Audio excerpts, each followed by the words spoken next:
बात कश्मीर की थी, अब बात एक ऐसी चिंगारी की जो इराक की राजधानी बगदाद में भड़की है, लेकिन पूरी दुनिया तीसरे विश्व युद्ध का खतरा मंडरा रहा है। दरअसल रविवार को इराक की राजधानी बगदाद में अमेरिकी दूतावास पर एक साथ कई रॉकेट से हमला हुआ। ये रॉकेट अमेरिकी दूतावास को निशाना बनाते, उसी तबाह करते। उससे पहले ही सभी रॉकेट्स को हवा में नष्ट कर दिया गया, लेकिन अमेरिका इस हमले से बुरी तरीके से भड़क गया है। अमेरिका ने इस हमले के लिए सीधे तौर पर ईरान के एक सैन्य संगठन को दोषी ठहराया है।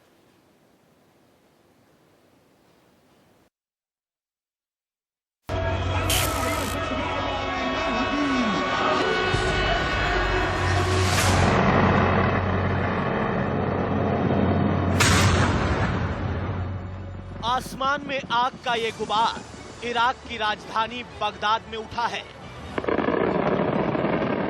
जहां रविवार को ग्रीन जोन में स्थित अमेरिकी दूतावास पर एक साथ 8 रॉकेट ने हमला बोल दिया।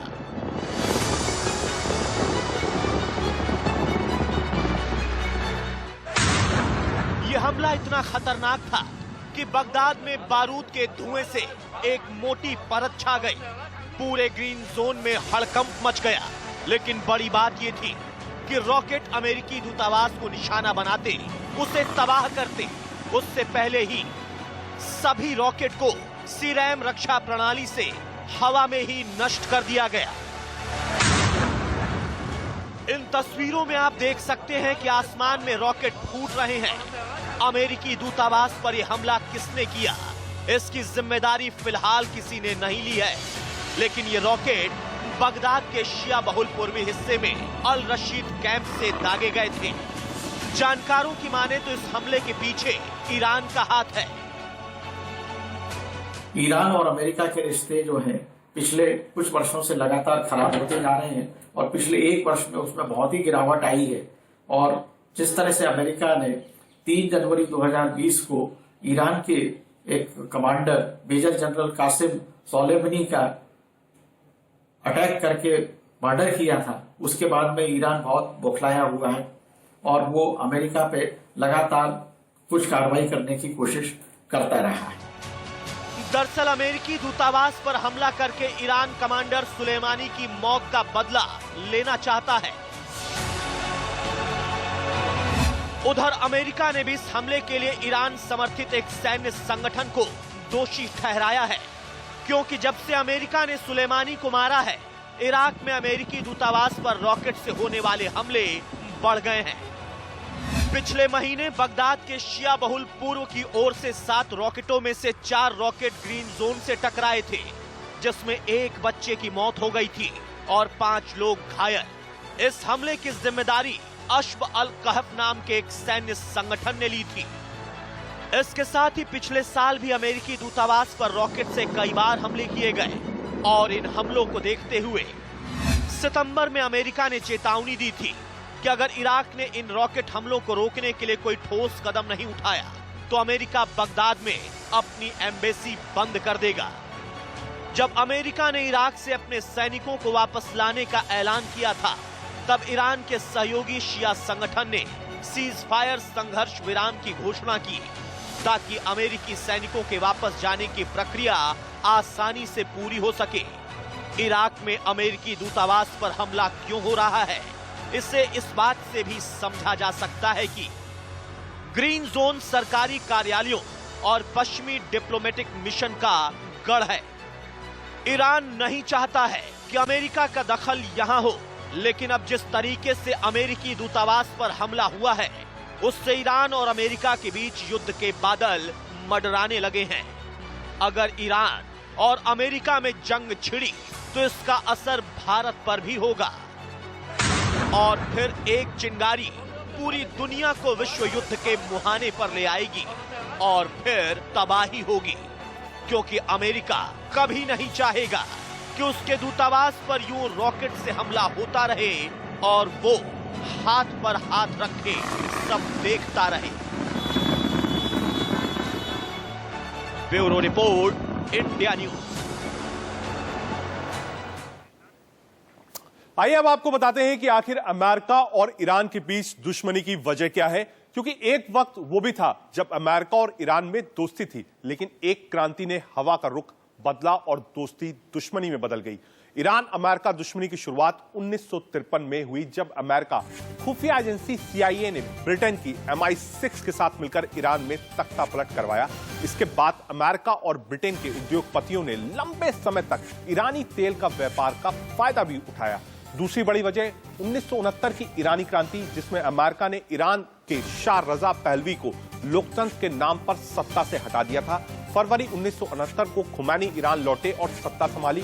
1969 में ईरान में इस्लामिक क्रांति से पहले खुमैनी तुर्की, इराक और पेरिस में निर्वासित रहे थे। अमेरिका ईरान के बीच अदावत की तीसरी बड़ी वजह है दूतावास संकट। दरअसल ईरान और अमेरिका के राजनयिक संबंध खत्म होने के बाद 1969 के तेहरान में ईरानी छात्रों के एक समूह ने अमेरिकी दूतावास को अपने कब्जे में लेकर 52 अमेरिकी नागरिकों को 1 साल से ज्यादा समय तक बंधक बनाकर रखा था। इन सब के बीच सद्दाम हुसैन ने 1980 में ईरान पर हमला बोला और ईरान और इराक के बीच 8 सालों तक युद्ध चला। इस युद्ध में अमेरिका सद्दाम हुसैन के साथ था और इन दो देश के बीच दुश्मनी की चौथी वजह भी जान लीजिए। चौथी वजह है 2015 का अमेरिका ईरान परमाणु समझौता। अमेरिका और ईरान के संबंधों में जब कड़वाहट कुछ कम होती दिखी, तब उस वक्त के राष्ट्रपति बराक ओबामा ने 2015 में ईरान के साथ परमाणु समझौता किया, लेकिन ट्रंप ने सत्ता में आते ही एक तरफा फैसला लेते हुए इस समझौते को रद्द कर दिया था। साथ ही ईरान पर कई नए प्रतिबंध भी लगाए थे।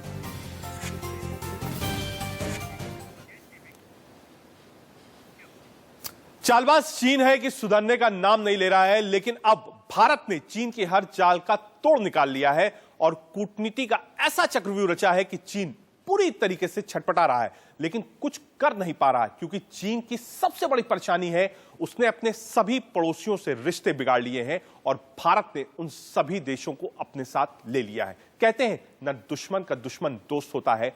क्या है पीएम मोदी की कूटनीति और कैसे फंस गया ये ड्रैगन? खास रिपोर्ट देखिए।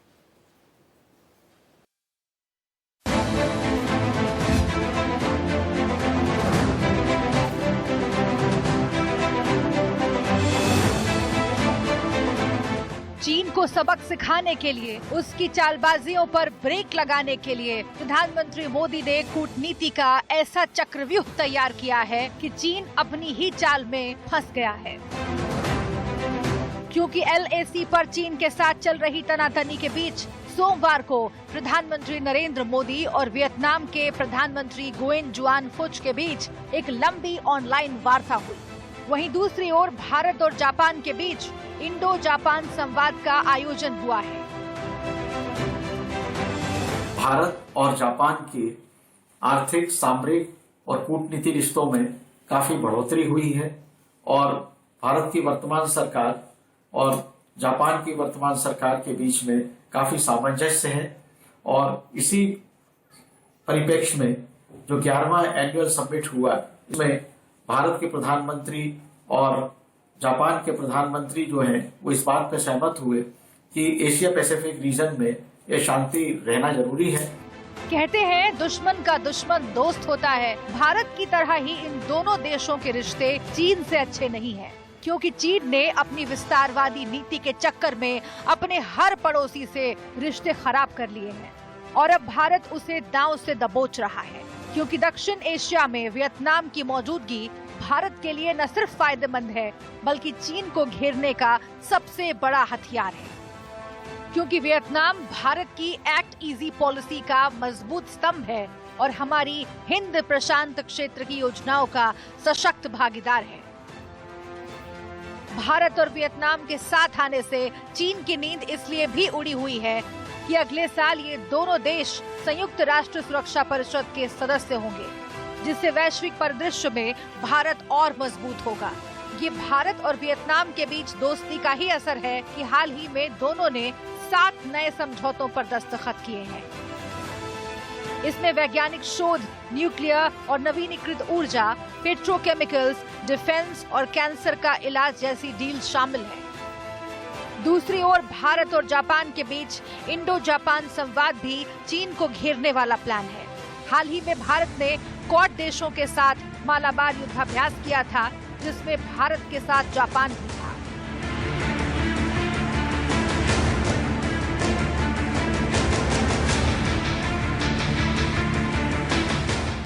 जापान और भारत की नजदीकी चीन के लिए खतरे की घंटी है, क्योंकि इंडो जापान संवाद में दोनों देशों के बीच साम्राज्यवाद से लेकर विश्व युद्ध तक, हथियारों की दौड़ से लेकर अंतरिक्ष की दौड़ तक साथ देने की सहमति बनी है। यानी वियतनाम हो या जापान, हर मोर्चे पर भारत ने चीन के लिए दीवार खड़ी कर दी है।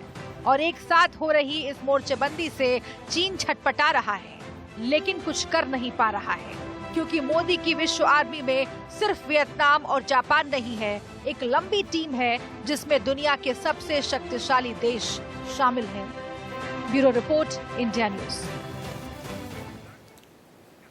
ये बात पूरी दुनिया जानती है कि सर्दियां शुरू होते ही चीन सीमा पर अपनी घुसपैठ की कोशिश करता है, और इस बार भी चीन इसी नियत को लेकर घुसपैठ करने की कोशिश कर रहा है। लेकिन अब हालात कुछ और हैं। सरहद पर हमारे शूरवीरों का पहरा है। सरकार ने सेना के लिए बेहतर इंतजाम किए हैं। आईटीबीपी और इंडियन आर्मी के हिमवीर ड्रैगन की हर साजिश को फेल करने के लिए पूरी तैयारी के साथ एलएसी पर डटे हुए हैं। अब खबर यह है कि लेह से 135 किलोमीटर पीएलए के सैनिकों ने सादे कपड़े में घुसपैठ की और कोशिश की, जिसका जवाब आईटीबीपी के जवानों और स्थानीय लोगों ने दिया। जानकारी के अनुसार चीनी सैनिक 2 गाड़ी से सीमा पार करने की कोशिश कर रहे थे, लेकिन स्थानीय लोगों की नजर उन पर पड़ी और सभी चीनी सैनिकों को वापस खड़े दिया गया।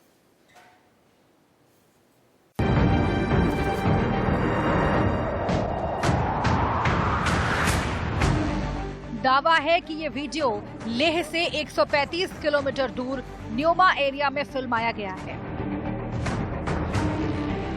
दावा ये भी किया जा रहा है कि इन 2 सफेद गाड़ियों में पीएलए के कुछ सैनिक भारतीय सीमा में घुसने की कोशिश कर रहे थे, जिन्हें वहां के स्थानीय लोगों और आईटीबीपी के हिमवीरों ने मिलकर वापस खदेड़ दिया।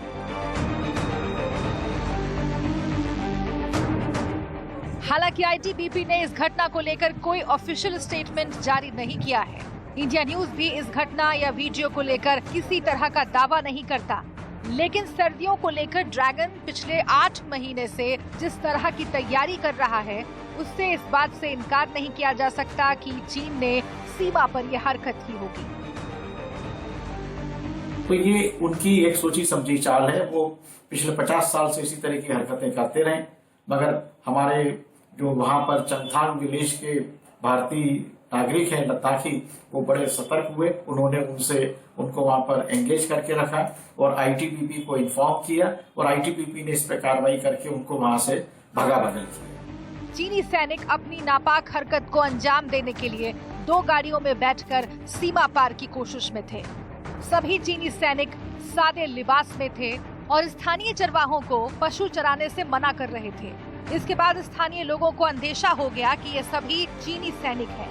स्थानीय लोगों और आईटीबीपी के जवानों ने मिलकर पीएलए के सैनिकों को वापस खदेड़ दिया। हालांकि ये भी स्पष्ट नहीं है कि गाड़ी में मौजूद चीनी नागरिक थे या सैनिक। न्योमा के काउंसलर के हवाले से कहा गया है कि ये घटना 4-5 दिन पहले की है। चीनी सैनिकों को इस तरह से जवाब देकर भारत ने एक बार फिर से साफ कर दिया है कि भारत चीन की किसी साजिश को कामयाब नहीं होने देगा। दूसरी ओर भारत की तैयारी और हमारे जवानों के जोश से बीजिंग परेशान हो गया है। जमीन हड़पने की साजिश रचने वाले चीन ने अपने जवानों को कड़ाके की ठंड में तैनात कर रखा है, लेकिन चीन के सैनिक सीमा पर ठंड नहीं झेल पा रहे हैं। एलएसी पर जारी तनाव के बीच चीन ने वेस्टर्न थिएटर कमांड पर नया कमांडर अपॉइंट कर दिया है। चीनी मीडिया के मुताबिक सेंट्रल मिलिट्री कमीशन के हेड राष्ट्रपति शी जिनपिंग ने जनरल झांग शुडोंग को वेस्टर्न मोर्चे की कमान सौंपी है। इसके साथ ही शी ने 4 चीनी मिलिट्री और पुलिस ऑफिसर्स का प्रमोशन भी किया है। पूर्वी लद्दाख में दोनों देशों के बीच मई से जारी संघर्ष के बीच पीएलए की वेस्टर्न कमांड में हाई लेवल पर नई अपॉइंटमेंट और प्रमोशन चीन के इरादों पर सवाल खड़े करते हैं। चीन एक तरफ तो सीमा पर शांति बहाल करने का दिखावा करता है, तो वहीं दूसरी ओर एक के बाद एक समझौते को भी तोड़ता रहा है। 8 महीने से जारी तनाव और 9 दौर की बातचीत के बाद भी चीन की साजिशों का ही नतीजा है कि सरहद पर स्थिति सामान्य नहीं हो रही है।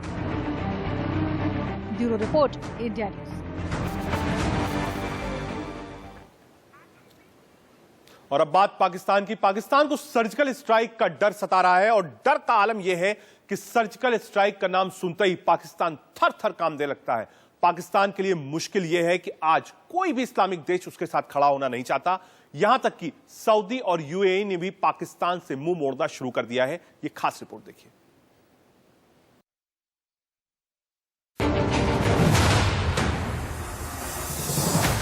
भारत की ओर से किए गए 2 सर्जिकल स्ट्राइक का डर पाकिस्तान के जहन से न गया है न जाएगा।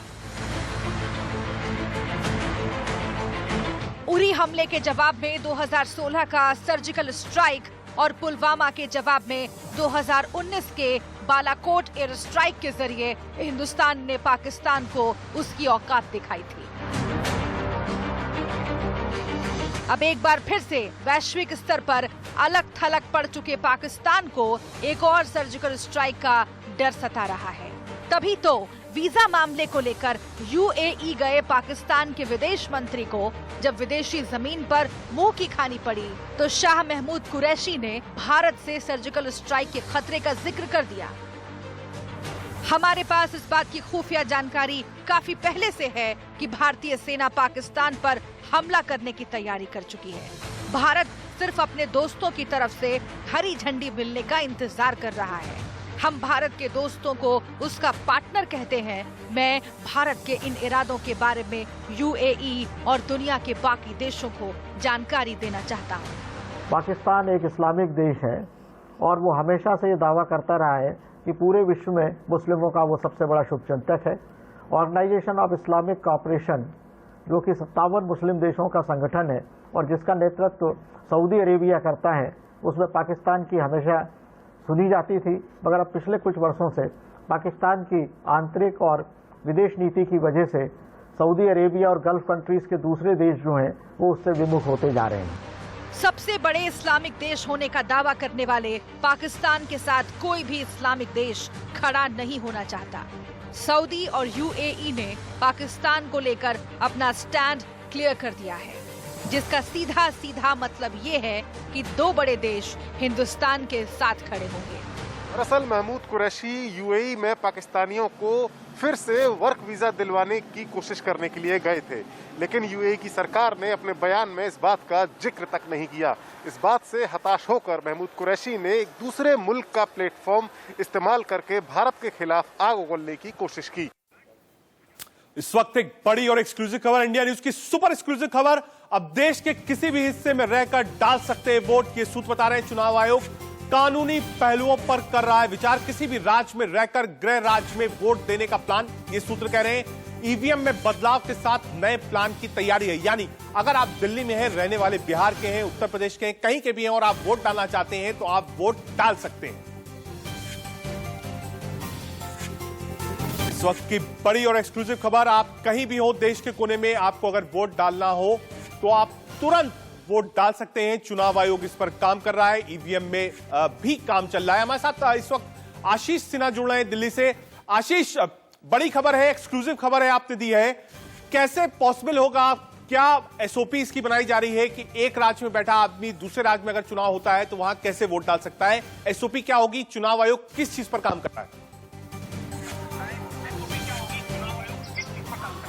देखिए, चुनाव आयोग दरअसल ईवीएम में बदलाव करने की कोशिश कर रहा है। ये एक विशेष ईवीएम होगा जिसमें डायनेमिक लिस्ट होगी। यानी अगर आप बनारस के रहने वाले हैं, आप दिल्ली में माइग्रेंट होकर रह रहे हैं, काम कर रहे हैं यहाँ पर, और आप बनारस में वहां पर चाहे वो विधानसभा का चुनाव हो चाहे वो लोकसभा का चुनाव हो, वहां आप वोट डालना चाहते हैं, अगर आपके पास वोटर लिस्ट है तो आप यहाँ यानी दिल्ली में ही ईवीएम में जाकर, जो विशेष ईवीएम होगी उसमें जाकर वोट डाल सकते हैं। चुनाव आयोग इस बाबत अपनी तैयारी कर रहा है। उम्मीद यही है कि 2021 के अंत में या फिर 2022 में जो उपचुनाव होंगे उसमें इस विशेष ईवीएम को इंट्रोड्यूस किया जाएगा। और चुनाव आयोग के सूत्र यही बता रहे हैं कि 2024 जो लोकसभा का चुनाव होगा उसमें एक नई क्रांति की तरह ये ईवीएम इंट्रोड्यूस किया जाएगा। उम्मीद यही है कि बहुत जल्द चुनाव आयोग इसको लेकर घोषणा करेगा कि आखिर उनकी पूरी प्लानिंग क्या है और किस तरह से वो देश के अलग अलग हिस्सों में इसको रखेंगे, ताकि जो वोटर्स हैं, जो माइग्रेंट्स वोटर हैं, जो अपने राज्य को छोड़कर या अपने शहर को छोड़कर दूसरे राज्य में काम करने आए हैं, वो अपने गृह जनपद के लिए वोट डाल सकें। बहुत शुक्रिया आशीष, तमाम जानकारी के लिए। आप नजर बनाए रखिए कैसे पॉसिबल होगा। हम वापस भी आपके पास आएंगे आने वाले समय में, समझेंगे। एक छोटा सा ब्रेक, आप देखते रहिए इंडिया न्यूज।